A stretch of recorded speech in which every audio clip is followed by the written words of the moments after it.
Hello， 大家好啊！歡迎你哋翻到嚟咧 VIP Money Talk 嘅經濟一周啊！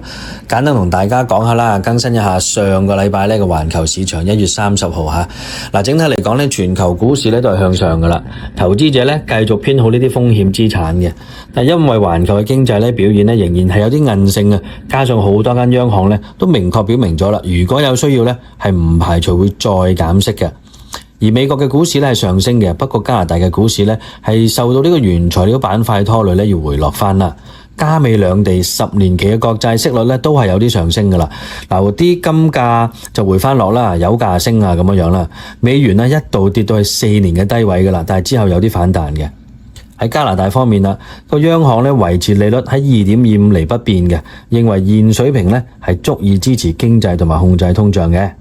但亦都提到啊，貿易同埋啲地緣政治嘅風險咧，未來嘅息口咧可以上，亦都可以落嘅。嗱，美國消費者嘅信心咧跌到2014年以嚟最低噶啦，反映咧市民對呢個經濟啊、就業啊同埋生活咧嘅成本咧仍然係有啲憂慮嘅。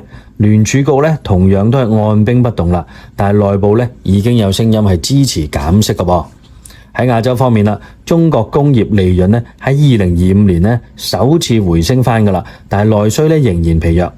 日本工業咧嘅生產咧持續咁下跌，反映咧區內增長咧仍然靠呢個工業去復甦嘅。亞洲第四季嘅經濟增長咧0.3%，已經好過預期噶啦。市場咧就普遍預期啊，歐洲央行短期之內咧會維持利率不變嘅。總結翻一句啦，就係經濟係未衰退嘅，但係增長咧有啲唔平均吓。